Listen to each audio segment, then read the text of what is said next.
പ്രിയമുള്ളവരെ, വചനം പറഞ്ഞു പ്രാർത്ഥിച്ചപ്പോൾ ജീവിതത്തിലുണ്ടായ സൗഖ്യത്തിൻ്റെ ഒരനുഭവ സാക്ഷ്യമാണ് ഞാനിന്ന് നിങ്ങളുമായിട്ട് ഷെയർ ചെയ്യാനായിട്ട് ആഗ്രഹിക്കുന്നത്. ദൈവവചനത്തിൻ്റെ ശക്തി ജീവിതത്തിൽ പലപ്പോഴും തിരിച്ചറിഞ്ഞിട്ടുള്ളവരാണ് നാം എല്ലാവരും. 8500 വാഗ്ദാനങ്ങൾ ബൈബിളിലുണ്ട്. അതെല്ലാം നിറവേറപ്പെടുന്ന വാഗ്ദാനങ്ങളുമാണ്. കർത്താവ് പറഞ്ഞ വാക്കിന് മാറ്റമില്ല. യാക്കോബിൻ്റെ ലേഖനം 1-ാം അധ്യായത്തിൽ അത് വ്യക്തമായി പറയുന്നുണ്ട്. മനുഷ്യർ വാക്കുകൾ മാറ്റും, തൻ്റെ സൗകര്യമനുസരിച്ച വാക്കുകൾ മാറ്റി പറയും. എന്നാൽ ദൈവത്തിൻ്റെ വാക്ക് ഒരിക്കലും മാറില്ല. നാം ഒരു വചനം വിശ്വസിച്ച് ഏറ്റെടുത്താൽ അത് ദൈവത്തിന് ചെയ്തു തന്നേ പറ്റൂ. കർത്താവിൻ്റെ ആത്മാവ് നമ്മുടെ ജീവിതത്തിൽ അത് നിറവേറ്റിത്തരും. അത്തരം ഒരുപാട് അനുഭവങ്ങൾ എൻ്റെ ജീവിതത്തിൽ ഉണ്ടായിട്ടുണ്ട്. അതിൽ ഒരനുഭവമാണ് ഇന്ന് ഞാൻ നിങ്ങളുമായിട്ട് ഷെയർ ചെയ്യുന്നത്.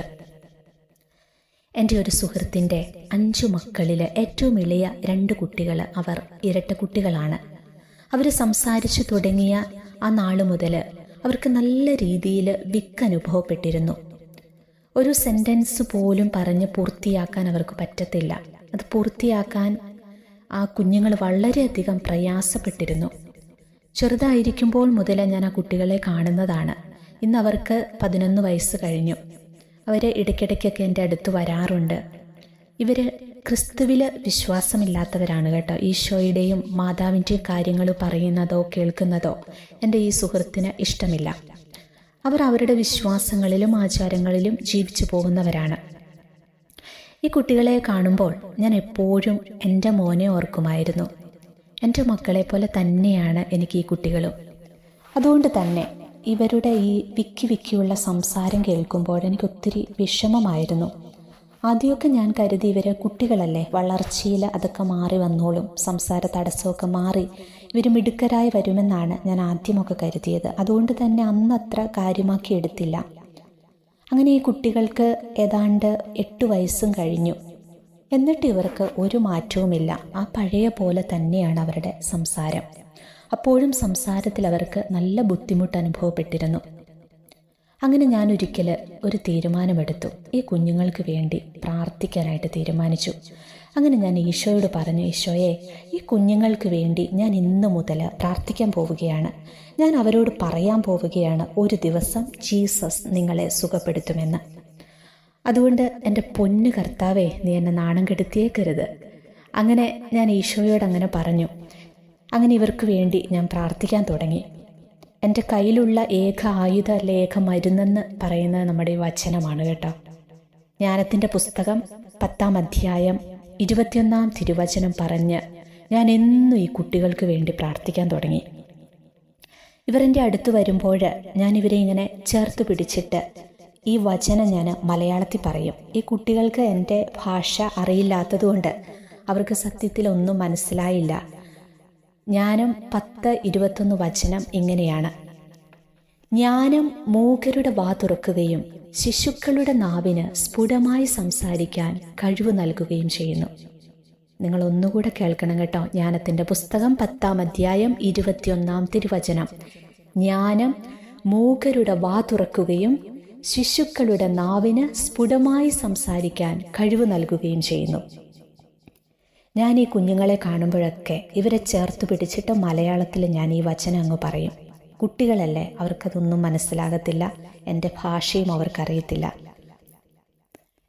അങ്ങനെ ഞാൻ വൈകുന്നേരത്തെ എൻ്റെ സന്ധ്യാപ്രാർത്ഥനയ്ക്ക് ശേഷമൊക്കെ ഈ വചനം പറഞ്ഞ് ഈ കുഞ്ഞുങ്ങളെ ഇങ്ങനെ സമർപ്പിച്ച് പ്രാർത്ഥിക്കാൻ തുടങ്ങി.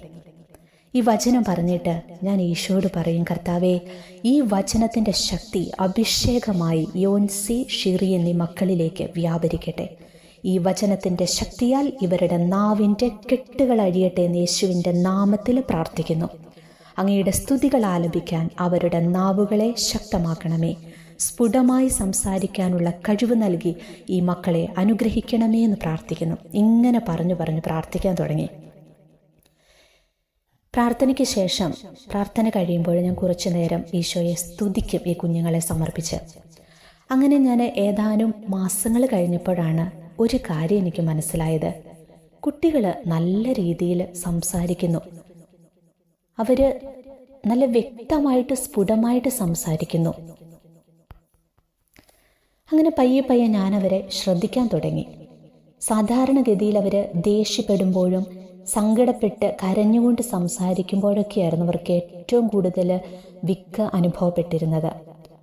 അപ്പം ഞാൻ വിചാരിച്ചു, ഇവർ നോർമലായിട്ട് സംസാരിക്കുമ്പോൾ നല്ലപോലെ സംസാരിക്കുന്നു. ആ ഒരു ചേഞ്ച് എനിക്ക് മനസ്സിലായി.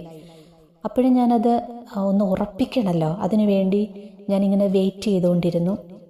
അപ്പം ഇത്തരത്തിലുള്ള 2 സന്ദർഭങ്ങളും ഈശോ എൻ്റെ കൺമുൻപിൽ കാട്ടിത്തന്നു എന്നുള്ളതാണ്.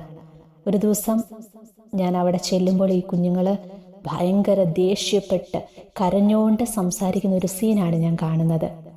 അവിടെയും അപ്പോഴും അവർക്ക് ഒരു കുഴപ്പവുമില്ലായിരുന്നു. അവർ നല്ല രീതിയിൽ സംസാരിക്കുന്ന കുഞ്ഞുങ്ങളുടെ വിക്ക് പരിപൂർണമായിട്ട് ഈശോ എടുത്തു മാറ്റി എന്നുള്ളതാണ്. ഇന്നവർ 2 പേർക്കും ഒരു കുഴപ്പവുമില്ല. ആ 2 കുട്ടികളും അതുപോലെ തന്നെ. ഈ വീഡിയോ ഞാനിത് ഇത് ചെയ്യുന്നതിന് തൊട്ട് മുമ്പ് കൂടി ഞാൻ ആ കുട്ടികളുടെ അടുത്ത് അവരോടൊപ്പമായിരുന്നു. അവരുടെ കളിച്ചിരിയും കുസൃതിയും ഒക്കെ കണ്ട് മനസ്സ് നിറഞ്ഞ് ദൈവത്തിന് നന്ദി പറഞ്ഞ് ആണ് ഞാൻ എൻ്റെ വീട്ടിലോട്ട് പോകുന്നത്. ഞാൻ ഈ ഒരു സംഭവം അതിനുശേഷം പലരോടും ഷെയർ ചെയ്തിട്ടുള്ളതാണ്. എൻ്റെ പല സുഹൃത്തുക്കൾക്കും അത് അറിയാവുന്നതുമാണ്. എന്തിനാണെന്ന് ഞാനിപ്പോൾ ഇത് നിങ്ങളോട് പറഞ്ഞത്, വചനത്തിൻ്റെ ശക്തി കൂടുതൽ തിരിച്ചറിയാനും മനസ്സിലാക്കാനും വേണ്ടിയാണ്. നമ്മുടെ ജീവിതത്തിലെ എല്ലാ പ്രശ്നങ്ങൾക്കും ഉത്തരവും പരിഹാരവും നമ്മുടെ ഈ ബൈബിളിലുണ്ട്. അത് വിശ്വസിച്ച് ഏറ്റെടുക്കുന്നവരിൽ ദൈവം അത്ഭുതം പ്രവർത്തിക്കും. നമ്മൾ ആര് പ്രാർത്ഥിച്ചാലും അതെ, ദൈവം അത് കേൾക്കുമെന്നുള്ളതാണ്. ദൈവത്തിന് അങ്ങനെ തിരിച്ചു വ്യത്യാസങ്ങളൊന്നുമില്ല. ഞാൻ പ്രാർത്ഥിക്കണമെന്നൊന്നുമില്ല. ആര് പ്രാർത്ഥിച്ചാലും ആരുടെയും പ്രാർത്ഥന ദൈവം കേൾക്കും. സത്യം പറയുന്ന ഒരേ ഒരു പുസ്തകമുണ്ടെങ്കിൽ അത് ബൈബിളാണ്. ജീവിക്കാൻ കൊള്ളാവുന്ന, സ്നേഹിക്കാൻ കൊള്ളാവുന്ന ഒരേ ഒരു പുസ്തകം അത് ബൈബിളാണ്. പ്രിയ കൂട്ടുകാരെ, ഈ പുസ്തകത്തെ നമുക്ക് സ്നേഹിക്കാം, വിശ്വസിക്കാം, നെഞ്ചോട് ചേർത്ത് വയ്ക്കാം. ഒരു നിമിഷം നമുക്ക് കരങ്ങൾ കൂപ്പിയാലോ? നമ്മുടെ എല്ലാ കുഞ്ഞുമക്കളെയും സമർപ്പിച്ച് നമുക്ക് പ്രാർത്ഥിക്കാം. ബാലാരിഷ്ടതകൾ വിട്ടുമാറാത്ത കുഞ്ഞുങ്ങളെ കർത്താവേ, ഈ സമയം അങ്ങ് ഏറ്റെടുക്കണമേ എന്ന് പ്രാർത്ഥിക്കുന്നു. കുഞ്ഞുങ്ങളെ അനുഗ്രഹിക്കണമേ എന്ന് പ്രാർത്ഥിക്കുന്നു.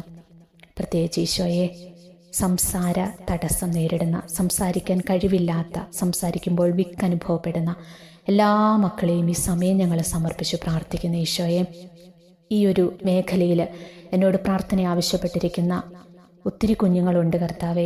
പലരും പ്രാർത്ഥിക്കാൻ പറഞ്ഞിരിക്കുന്ന മക്കളെയൊക്കെ ഈശോയെ ഈ സമയം നിൻ്റെ തിരുഹൃദയത്തിലേക്ക് ഈ സാക്ഷ്യത്തോടൊപ്പം ചേർത്ത് വെച്ച് ഞാൻ ആ കുഞ്ഞുങ്ങൾക്കെല്ലാം വേണ്ടി ഈ സമയം പ്രാർത്ഥിക്കുകയാണ്. ജ്ഞാനം 10:21 വചനത്തിൻ്റെ ശക്തി സംസാര തടസ്സം നേരിടുന്ന സകല മക്കളിലേക്ക് നിമിഷം വ്യാപരിക്കട്ടെ എന്ന് പ്രാർത്ഥിക്കുന്നു. ജ്ഞാനം മൂകരുടെ വാ തുറക്കുകയും ശിശുക്കളുടെ നാവിന് സ്ഫുടമായി സംസാരിക്കാൻ കഴിവ് നൽകുകയും ചെയ്യുന്നു. ഈശോയെ, ഈ വചനത്തിൻ്റെ ശക്തിയാൽ സംസാര തടസ്സം എടുത്തു മാറ്റണമേ എന്ന് പ്രാർത്ഥിക്കുന്നു. നാവിൻ്റെ കെട്ടുകൾ അഴിയട്ടെ എന്ന് പ്രാർത്ഥിക്കുന്നു. സങ്കീർത്തനം 51:15 വചനം ആ മക്കളിലേക്ക് അയച്ച് ഈ സമയം പ്രാർത്ഥിക്കുകയാണ്. കർത്താവേ, എൻ്റെ അധരങ്ങളെ തുറക്കണമേ, എൻ്റെ നാവ് അങ്ങയുടെ സ്തുതികൾ ആലപിക്കും. സങ്കീർത്തകനോട് ചേർന്ന് പ്രാർത്ഥിക്കുന്നു. ഇപ്പോൾ ഇത് കേട്ടുകൊണ്ടിരിക്കുന്ന സകല മക്കൾക്കും വചനത്തിൽ വിശ്വസിക്കുവാൻ, വചനം വായിക്കുവാൻ, വചനം പഠിക്കുവാനുള്ള കൃപ കൊടുത്ത് അനുഗ്രഹിക്കണമേ എന്ന് പ്രാർത്ഥിക്കുന്നു. എൻ്റെ ഈശോയെ, ഇത് കേട്ടുകൊണ്ടിരുന്ന ഓരോ മക്കളെയും ഈശോ നീ സമയം അനുഗ്രഹിക്കണമേ. വചനത്തിൽ ആഴപ്പെട്ട ഒരു ജീവിതം നയിക്കുവാൻ ഇത് കേട്ടുകൊണ്ടിരിക്കുന്ന എല്ലാ മക്കൾക്ക് കൃപ കൊടുക്കണമേ എന്ന് പ്രാർത്ഥിക്കുന്നു. നിത്യം പിതാവും പുത്രനും പരിശുദ്ധാത്മാവുമായ സർവേശ്വര എന്നേക്കും ആമേൻ.